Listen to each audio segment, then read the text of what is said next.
Tessalonicenses 4, versículos 13 a 18. Não queremos, irmãos, que sejais ignorantes com respeito aos que dormem, para não vos entristecerdes como os demais que não têm esperança. Pois se cremos que Jesus morreu e ressuscitou, assim também Deus, mediante Jesus, trará em sua companhia os que dormem. Ora, ainda vos declaramos por palavra do Senhor isto: nós, os vivos, os que ficarmos até a vinda do Senhor, de modo algum precederemos os que dormem.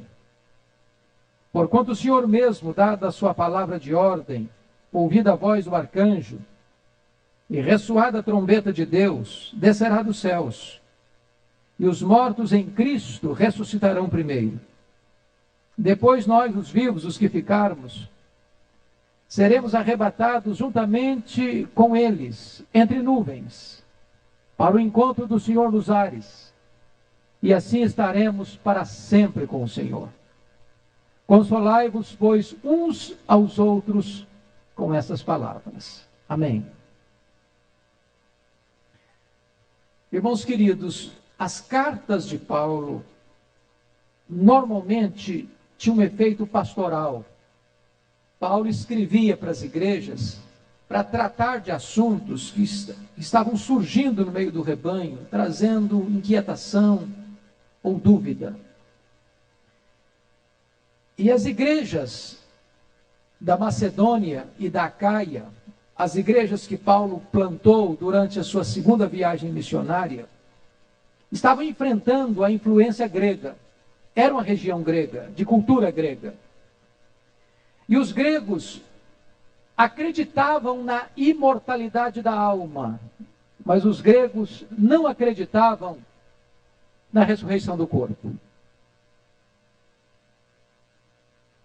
Para os gregos,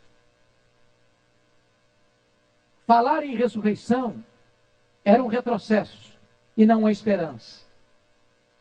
Porque dentro da cultura e da filosofia e do entendimento grego, o corpo era o claustro, a prisão da alma. Isso porque os gregos acreditavam no dualismo de matéria má e espírito bom. Portanto, para os gregos, o corpo era inerentemente mau e a alma inerentemente boa. Consequentemente, o grego celebrava a morte, porque a morte para o grego era a libertação da alma dessa clausura do corpo. Mas pensar na possibilidade de esse corpo ressuscitar era para eles uma loucura, porque era um retrocesso. Foi por esta causa que quando Paulo esteve em Atenas, a capital intelectual dos gregos, quando Paulo falou de ressurreição, eles escarneceram dele. É por isso que os saduceus, influenciados pela cultura grega, também não acreditavam na ressurreição. E o que acontece aqui é o que estava acontecendo na igreja de Corinto. Os crentes estavam sendo mais influenciados pela cultura à sua volta do que doutrinados pela verdade de Deus. Por exemplo, Paulo denuncia na primeira carta aos Coríntios, capítulo 15,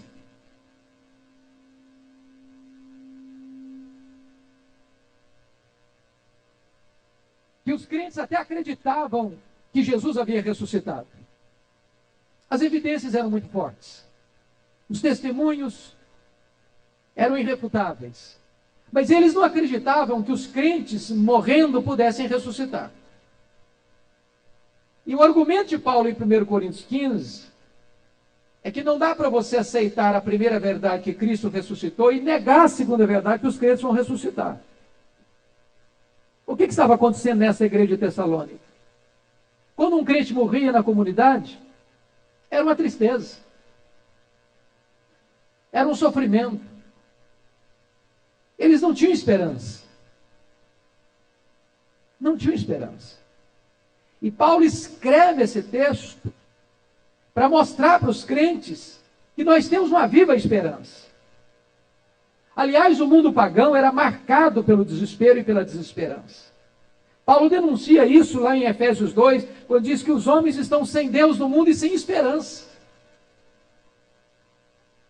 Então, o apóstolo Paulo vai escrever para nós esse texto, e hoje eu gostaria de examinar esse texto com vocês, para nós reacendermos essa chama da esperança no nosso coração.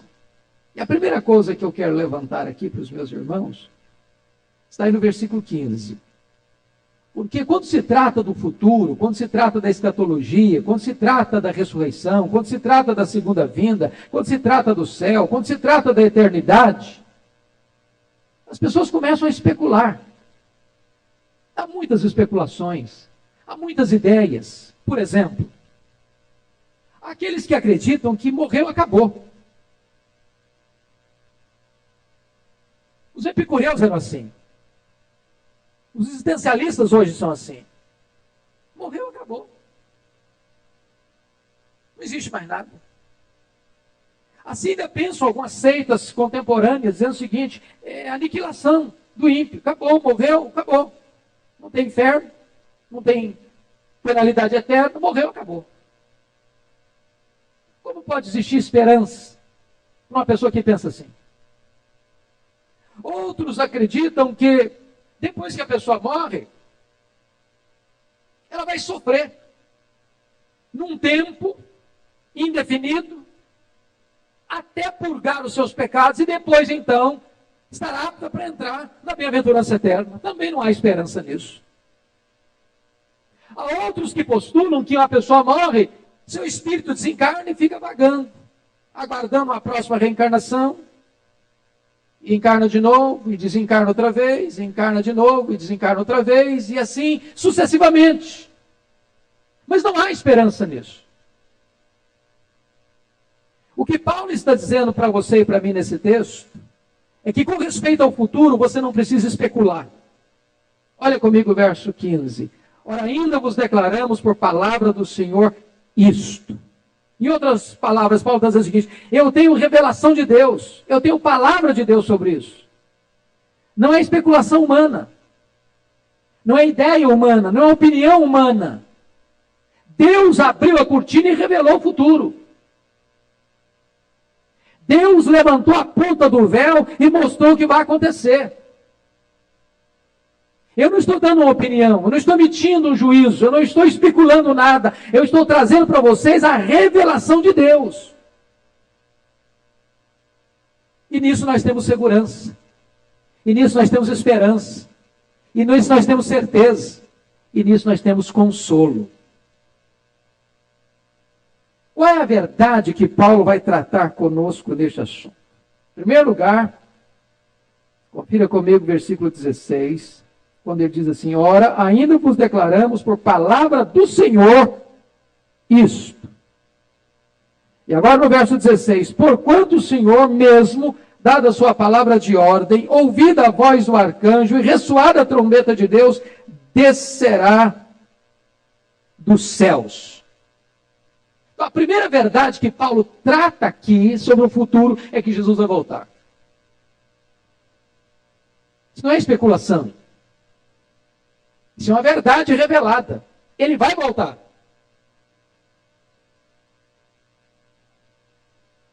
Sobre os sinais da sua vinda, nós poderíamos listar, por exemplo, onde Jesus disse que o primeiro sinal da sua vinda seria o aparecimento de falsos mestres, o engano religioso, as guerras, rumores de guerras, terremotos, pestilências, esfriamento do amor, perseguição religiosa, o avanço da ciência, a apostasia, a pregação do evangelho, o aparecimento do anticristo. Se você olhar o cenário, talvez o único sinal que ainda nós não poderíamos dizer, bom, isso aí eu não posso afirmar que está acontecendo, é que o anticristo, no sentido anticristo final, esteja já entre nós. Porque muitos outros anticristos já surgiram. protótipo daquele que será aquele terrível ditador mundial que vai massacrar os cristãos. Agora, como é que vai ser a vinda de Jesus? Quais são as características dessa vinda? Primeiro, diz a Bíblia que vai ser uma vinda pessoal. Não é outro que vai voltar, é ele mesmo. Quando os anjos que estavam lá na ascensão de Jesus, viram os discípulos olhando para as alturas, perguntaram para eles: varões galileus, por que estáis olhando para as alturas? Esse mesmo Jesus que viste subir, desse mesmo modo ele descerá. Não é outro Jesus, é o mesmo, a sua vinda é pessoal. Segundo, a sua vinda será visível. Diz Apocalipse 1:7 que todo olho o verá, até aqueles que o traspassaram. Não importa o fuso horário em que Jesus vem, que se para nós vai ser meio-dia, para o Japão vai ser meia-noite, se vai ser meia-noite lá vai ser meio-dia aqui, não importa se está acordado ou está dormindo, a Bíblia diz que nesse dia esse fato é tão extraordinário que todo olho o verá. Terceiro lugar, a vinda de Jesus vai ser, além de pessoal e visível, ela vai ser também audível. Porque vai ser ao som da trombeta, ao ressoar da trombeta de Deus. Vai ser um fato que ninguém poderá ficar despercebido. Mais do que isso, a segunda vinda do Senhor Jesus vai ser também, diz a Bíblia, repentina. Vai ser como um relâmpago que sai do Oriente e chega no Ocidente. E o apóstolo Paulo, escrevendo aos Coríntios, vai nos informar que essa vinda vai ser tão repentina que ele diz, vai ser num momento, num abrir e fechar de olhos. E a palavra momento no grego é átomos, de onde vem a nossa palavra átomo. Essa palavra descrevia, por exemplo, o faiscar de uma estrela, o dardejar da cauda de um peixe e o piscar dos seus olhos. Vai ser com essa velocidade, vai ser com esse aspecto tão célere e repentino que Jesus voltará. Como é que Jesus vai voltar? Sua vinda, diz a Bíblia, será ainda inesperada.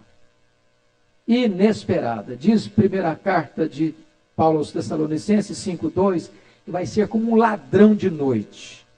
Nenhum ladrão manda um telegrama dizendo, olha, tal dia, tal hora eu chego na sua casa. Em outras palavras, irmãos, a vinda de Jesus não vai ser previsível. Não vai ser. Vai chegar com a mesma surpresa que um ladrão chega numa casa. Portanto, aqueles que ainda hoje teimam em marcar datas,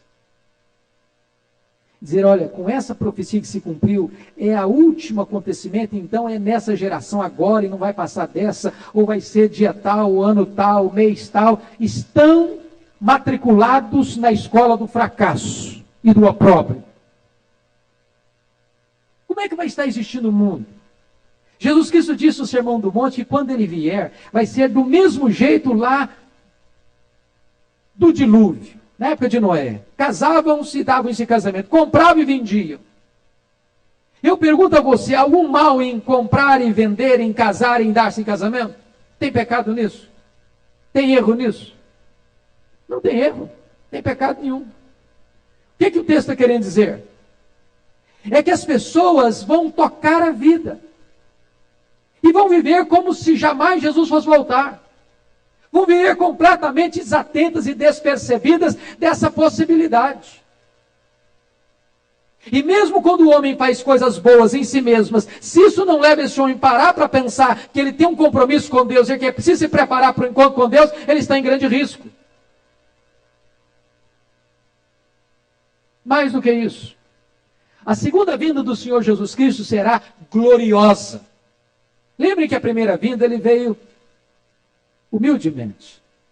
Aliás, se existe algo que a nossa mente não consegue alcançar é a encarnação. Não consegue alcançar. Por que não consegue alcançar?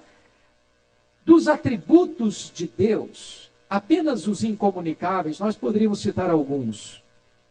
Ele é autoexistente, ele é infinito, ele é imenso, ele é eterno, ele é imutável. Ele é onipotente, Ele é onisciente, Ele é onipresente, Ele é transcendente. Se eu perguntar para você o que significa que Deus é transcendente? Significa que Ele é maior do que tudo quanto existe. Que Ele não está limitado ao universo. Que Ele está para além do universo. Que Ele tem vida independente do universo. Que Ele é maior do que o universo. Agora pense comigo que os estudiosos dizem que o nosso universo tem em torno de 92 bilhões de anos-luz de diâmetro. E esse Deus é maior do que o universo. E agora esse Deus que é transcendente se esvazia a ponto de se tornar um feto. Nascer como um bebê. Ser enfaixado em panos. Crescer em sabedoria, estatura e graça diante de Deus e dos homens. Ser obediente e submissa aos seus pais terrenos. E na linguagem do apóstolo Paulo, ele não julgou como usurpação ser igual a Deus. Antes se humilhou, se esvaziou. Assumiu a forma de servo. A ponto de ir para a cruz. Quando ele andou entre nós, ele não tinha de reclinar a cabeça. Quando ele entrou em Jerusalém, ele entrou montado num jumentinho. Diz Isaías que não havia beleza nele, nada que nos agradasse. Mas quando ele voltar, ele não virá mais humilde, ele não vai mais montar num jumentinho, ele virá em grande glória e poder.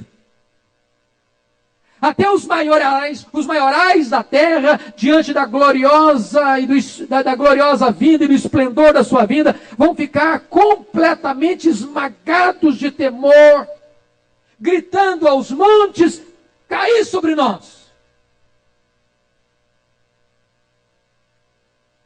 A vinda do Senhor Jesus será inescapável. Ninguém vai poder esconder dele naquele dia.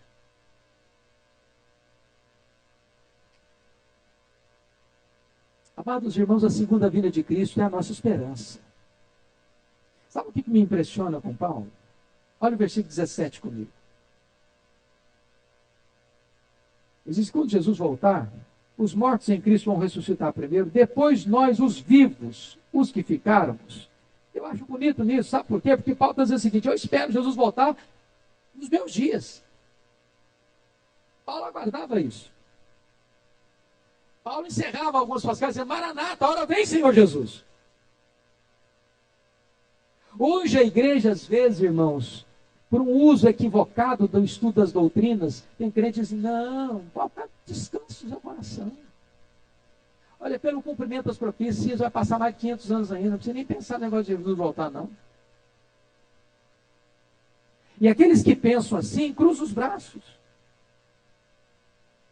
Tem outros que chegam mais, como os liberais afirmam, e os liberais da época de Pedro afirmavam: onde está a promessa da sua vida? Nem acredito no negócio de Jesus voltar, isso é bobagem.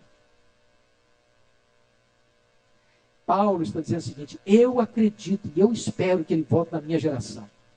Eu vivo nessa expectativa, eu vivo nessa esperança. E todo crente vive nessa esperança. Pode ser hoje. Pode ser hoje.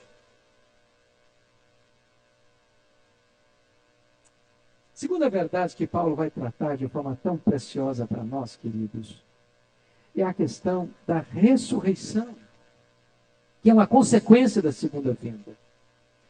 Olha comigo, por favor,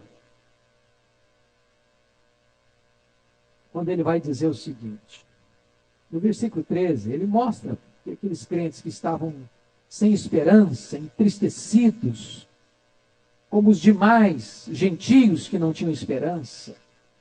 Aí no verso 14, ele vai dar a base: pois se cremos que Jesus morreu e ressuscitou, assim também Deus, mediante Jesus, trará em sua companhia os que dormem. A grande pergunta aqui é: quem é que dorme?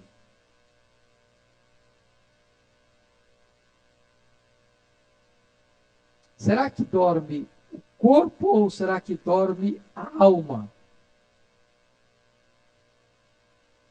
É Claro que Paulo está usando uma figura de linguagem muito própria, tanto do Velho quanto do Novo Testamento.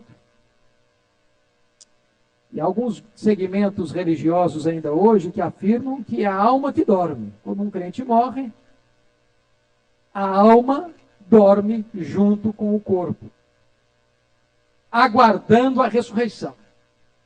Será que é isso que Paulo está dizendo? E eu queria levantar aqui a verdade bíblica de que não pode ser a alma que está dormindo. Não pode ser. Querem um exemplo? Quando Jesus Cristo estava na cruz, diz Mateus que aqueles dois ladrões blasfemavam de Jesus.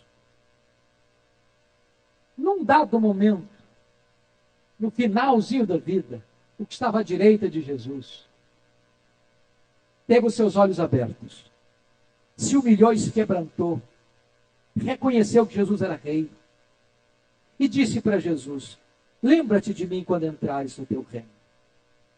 Jesus respondeu: hoje mesmo estarás comigo no paraíso. Bom, Jesus morreu, o ladrão morreu, e para onde foi o corpo de Jesus naquele dia? Para a sepultura.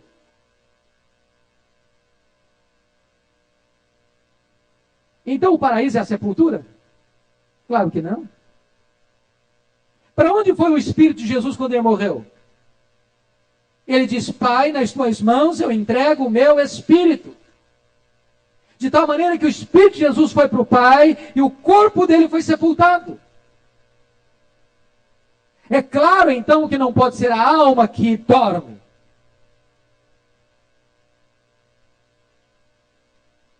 Lá em Apocalipse 7 diz que as almas que estão no céu clamam. Lá em Apocalipse 20 diz que as almas que estão no céu reinam com Cristo. E diz aqui em Tessalonicenses que as almas que estão no céu voltam com Jesus, porque o corpo não pode voltar, porque o corpo está na sepultura. Logo, os que dormem aqui é uma referência ao corpo e não à alma, porque a alma não dorme. Quando a Bíblia diz que os que dormem virão em sua companhia, é muito importante esse aspecto, amados irmãos, porque enquanto o corpo está dormindo no túmulo, a alma está já desfrutando da bem-aventurança eterna. Mas não na bem-aventurança plena. Vocês conhecem os termos e sabem disso. Há um termo que nós chamamos de estado intermediário. O que é estado intermediário? É o estado onde a alma está no céu, já desfrutando das venturas, mas o corpo ainda não está glorificado, está ainda na sepultura. Como Deus nos fez corpo e alma, então a plenitude da nossa vida é corpo e alma. Portanto, quando um crente em Cristo Jesus morre, a alma está no céu, ele já está desfrutando das venturas do céu, ele já está gozando as bênçãos da bem-aventurança eterna, mas ainda num estado intermediário. Por quê? Porque o corpo ainda está na sepultura e ainda não foi glorificado. Só na vinda de Jesus é que vai acontecer a plenitude da glorificação.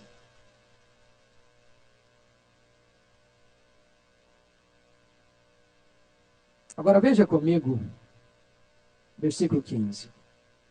Ora, ainda vos declaramos por palavra do Senhor isso: nós, os vivos, os que ficarmos até a vinda do Senhor, de modo algum precederemos os que dormem. Porquanto o Senhor mesmo, dada a sua palavra de ordem, ouvida a voz do arcanjo e ressoar a trombeta de Deus, descerá dos céus, e os mortos em Cristo ressuscitarão primeiro.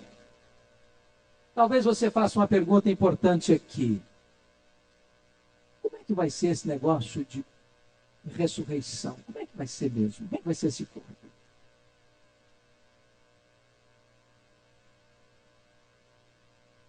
Será que vai ser o mesmo? Será que vai ser outro? Será que nós vamos, ao receber um novo corpo, nos conhecer uns aos outros?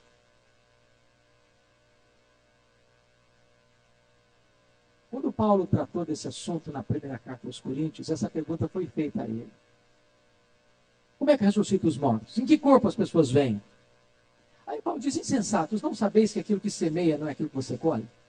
Paulo está dizendo o seguinte, tem na ressurreição uma continuidade e uma descontinuidade. Continuidade de quem morre e quem ressuscita. Se morrer o João, não vai ressuscitar o José. É o João mesmo que vai ressuscitar, não é outra pessoa. Mas existe uma descontinuidade. Por que descontinuidade? Porque o que você semeia não é o que ressuscita. Paulo explica isso da seguinte maneira, é como uma semente. Você pega uma semente e joga na terra. O que brota ali é algo muito maior do que aquela semente que você semeou. De uma semente brota uma árvore frondosa, bonita, robusta, frutífera.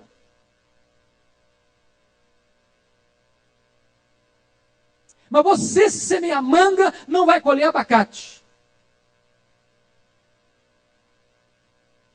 Nenhum ímpio ressuscita um santo e nenhum santo ressuscita um ímpio. Se morrer na impiedade, vai ressuscitar para o juízo. Se morrer na fé, vai ressuscitar para a glória.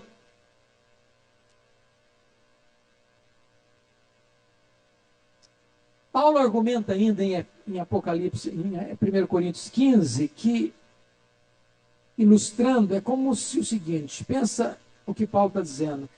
Deus fez uma carne para os animais, para os peixes, para as aves, para os répteis e para os homens. E aí fica uma grande pergunta que algumas pessoas temem em fazer. Como é que ressuscita um corpo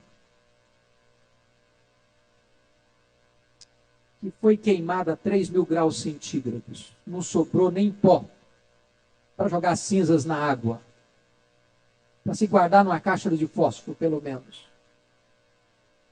Como aconteceu nas Torres Gêmeas de Nova York. Como se ressuscita um corpo que foi devorado por um monstro marinho e depois espalhado pelas águas do mar? Partículas se espalharam para todo canto. Como é que vai ser esse negócio? Não tem corpo para ressuscitar. O argumento de Paulo é: se Deus é poderoso para criar uma carne diferente para os peixes, para as aves, para os animais, Ele é poderoso para trazer de volta o corpo da ressurreição. Se Ele criou do nada todas as coisas, o que é para Deus trazer o corpo da ressurreição? E ele ilustra de novo em 1 Coríntios 15, vai ser como os astros. Uma é a glória do sol, outra é a glória da lua, outra é a glória das estrelas. Até entre estrela e estrela, a diferença é de esplendor. O que Paulo está dizendo é que quando os mortos ressuscitarem, todos vão brilhar, mas nem todos vão brilhar com a mesma intensidade. E por que não? Paulo argumenta: ninguém pode lançar outro fundamento além daquele que já foi posto, o qual é Cristo Jesus. O edificador, o sábio construtor, edifica sobre esse fundamento com materiais nobres, com ouro, com prata, com pedras, e outros constroem sobre esse fundamento com materiais perecíveis, com madeira, feno e palha. No dia do juízo, as obras de cada um vão ser julgadas. Se alguém construiu sobre o fundamento que é Cristo, com material perecível, o fogo queimará essas obras e essa pessoa será salva como que através do fogo, mas não receberá galardão, diz Paulo. Daniel capítulo 12 diz que aqueles que a muitos conduzirem à justiça no dia da ressurreição vão brilhar como o sol no seu fulgor.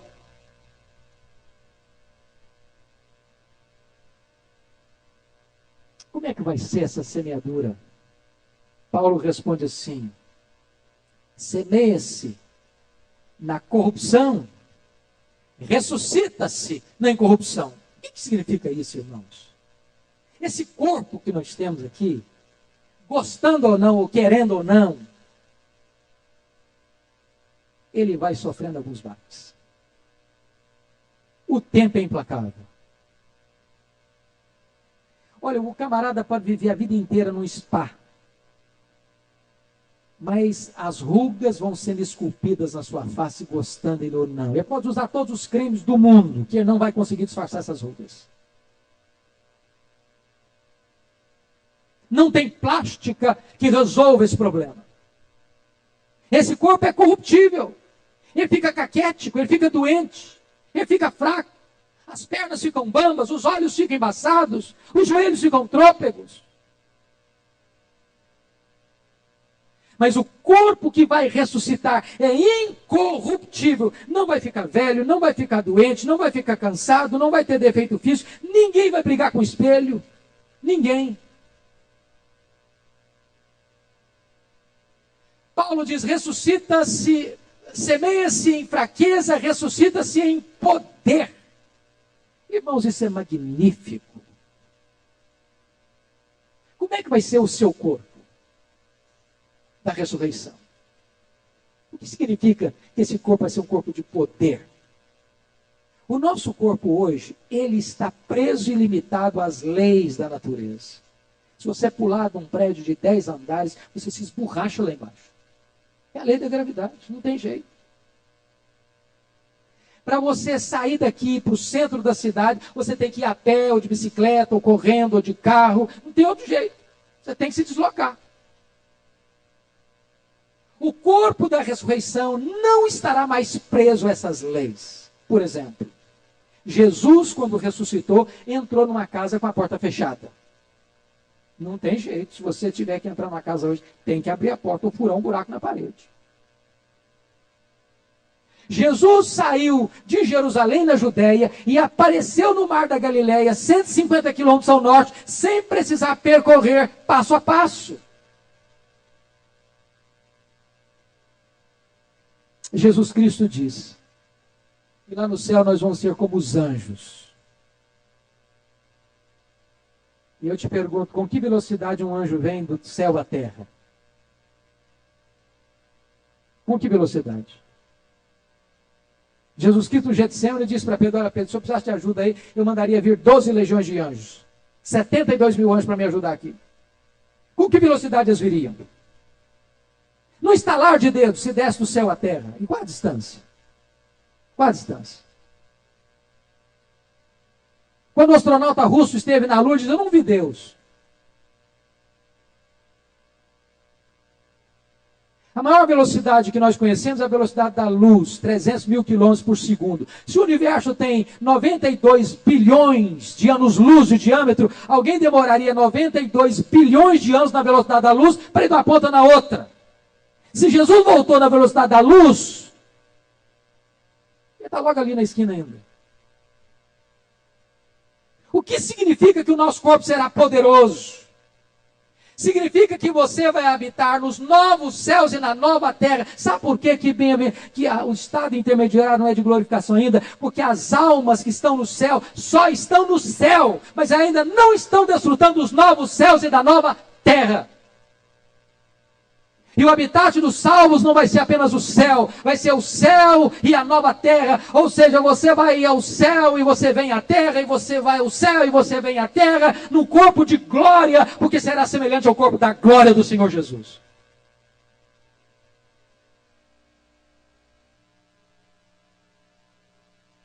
Eu acho impressionante. É que o apóstolo Paulo está escrevendo com um propósito. Qual o propósito de Paulo escrever esse assunto aqui? Consolar os crentes da igreja de Tessalônica, estavam tristes porque alguns dos seus membros estavam morrendo e eles não temos esperança. Acabou. E aí Paulo vai dizer o seguinte, não, para um pouquinho, confira aí comigo, por favor, o que vai dizer no versículo 15. Ora, ainda vos declaramos por palavra do Senhor isso, nós os vimos, os que ficarmos até a vinda do Senhor, de modo algum precederemos os que dormem. Confira o verso 16. Porquanto o Senhor mesmo, dada a sua palavra de ordem, ouvida a voz do arcanjo, e ressoada a trombeta de Deus, descerá dos céus, e os mortos em Cristo ressuscitarão primeiro. Pergunta: restarão primeiro em relação a quem? Alguns escatologistas querem dizer que restarão primeiro em relação aos mortos ímpios. E colocam aqui um interregno, um intervalo aí de 1000 anos, para depois, lá na frente, os ímpios ressuscitarem. É isso que Paulo está dizendo? Claro que não. Claro que não. O contexto é muito óbvio. Porque o verso 17 explica o 16. Primeiro em relação a quem? Depois nós, os vivos, os que ficarmos. O que ele está dizendo é o seguinte: quando Jesus voltar, imagine que seja agora, na nossa geração, nessa noite. Antes de nós sermos transformados, por que transformados? E com esse corpo aqui nós não conseguimos suportar a glória do céu. Então, para entrar no céu, esse corpo aqui tem que ser glorificado, tem que ser transformado. Antes dos vivos serem transformados, os mortos ressuscitam. Só depois dos mortos ressuscitarem é que os vivos serão transformados. Que tipo de consolo Paulo está trazendo para a igreja? Está dizendo o seguinte: morrer para um crente não é um mau negócio, não. Embora a gente não tenha que desejar a morte, não tenha que chamar a morte, não tem que se alegrar com a morte. Mas a morte para um crente não é motivo de desespero. Por duas razões. Primeiro, que quem morre em Cristo já começa a desfrutar do céu. Segunda razão, porque na hora da ressurreição, os mortos vão ter prioridade. Antes que os vivos sejam transformados, eles ressuscitarão.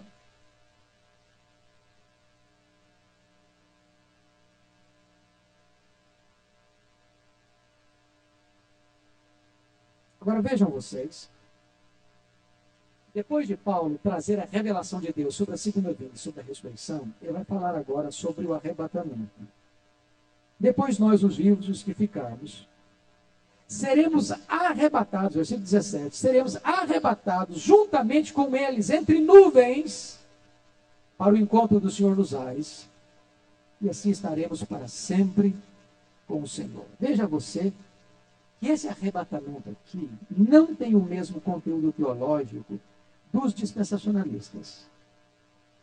Os dispensacionalistas acreditam que o arrebatamento será distinto da segunda vinda. Não é isso que Paulo está falando aqui. Eles acreditam que o arrebatamento será secreto e que a segunda vinda, mais tarde, será visível. É como se nós estivéssemos aqui nessa noite, a música sobre isso e tal, etc. Nós estivéssemos aqui nessa noite, imagine que nem todos aqui fossem de fato salvos, e aí Jesus volta, e de repente soma a metade aqui, e os outros ficam olhando para um lado, para o outro, desesperados. O que está acontecendo? Para onde foram? Por que sumiram? Até um hino que diz que o mercado está vazio, o seu barulho já cessou. Piloto desaparece. Já pensou você dentro do avião? Um piloto é crente, de repente o piloto some, e aquele troço fica disparado no ar. Que desespero. Será que é isso que Paulo está falando? Claro que não. Claro que não. O que Paulo está falando é que quando Jesus voltar, ele vem nas nuvens. Quem é que vem com ele? Confira o verso 14, por favor. Pois se cremos que Jesus morreu e ressuscitou, assim também Deus, mediante Jesus, trará em sua companhia os que dormem. Bom, se ele vai trazer em sua companhia e se ele está vindo do céu, essas pessoas estão onde? No céu. Mas quem é que está no céu? É o corpo ou a alma? É claro que é a alma, porque o corpo está na sepultura.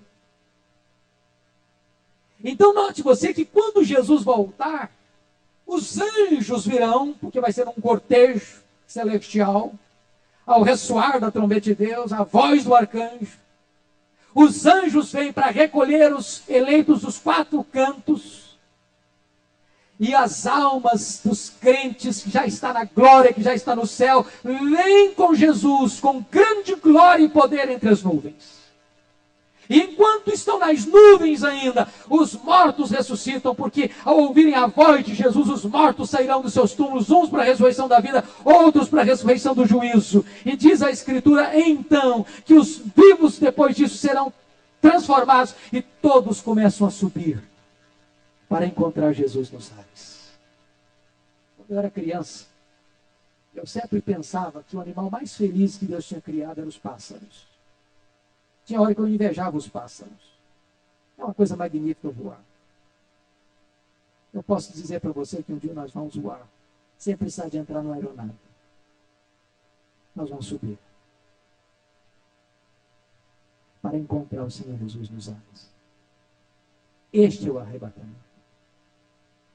E aqui Paulo conclui o seu raciocínio, eu também, falando o último ponto, no versículo 17, quando ele diz, e assim, finalzinho lá, e assim estaremos para sempre com o Senhor. Esta reunião, irmãos, é chamada na Bíblia de uma festa, a festa das bodas do Cordeiro. Aliás, um ponto extremamente bonito é que dentro da cultura judaica, é por isso que a Bíblia faz comparação da festa das bodas, porque está dentro da cultura judaica, passava por algumas fases do casamento. A primeira fase do casamento é quando o rapaz assumia um compromisso com a moça, e a moça com o rapaz. Chamava-se de noivado. Naquela época o noivado era selado, tinha testemunhas. Era como um pré-casamento. Só não se uniam os dois, mas estavam, aos olhos da sociedade, casados. Quando Jesus voltou para o céu, ele nos deu um anel de noivado. Nos deu um anel de noivado. É isso que a Bíblia chama de penhor. Até o resgate da sua propriedade. Ele está dizendo o seguinte, eu estou fazendo uma aliança com você e você comigo. Eu sou teu e tu és meu. Não quero que você seja infiel a mim. Eu voltarei para você. A segunda fase do casamento judaico é quando a moça se preparava para o casamento propriamente dito. E o noivo chegaria à sua casa sem marcar data, de surpreso. E ela tinha que estar preparada e esperando. E o noivo vinha com seus amigos, cantando e dançando, e com muita música e festa. Pois bem, você e eu somos a noiva. O nosso noivo deixou-nos um anel de compromisso. E ele disse, eu vou voltar. Prepare-se. Prepare-se. É por isso que o Senhor Jesus contou a parábola das 10 virgens. O noivo vem, mas não se sabe a hora. Tem que estar preparado. A terceira fase do casamento era quando o noivo chegava e apanhava a sua amada e ia com ela para a casa do pai do noivo, para fazer a grande celebração. Pois bem, Jesus Cristo virá exatamente para nos apanhar e nos levar para a casa do Pai. E então nós entraremos para esta festa chamada as bodas do Cordeiro. E esta festa nunca mais vai acabar. Esta festa vai ser no paraíso, na cidade santa, na casa do Pai, no céu, na Nova Jerusalém, onde não tem lágrima, onde não tem dor, onde não tem tristeza, onde não tem luto, onde não tem adeus, onde não tem doença, onde não tem morte, onde não tem separação, onde nós estaremos para sempre, sempre, sempre, sempre com o Senhor.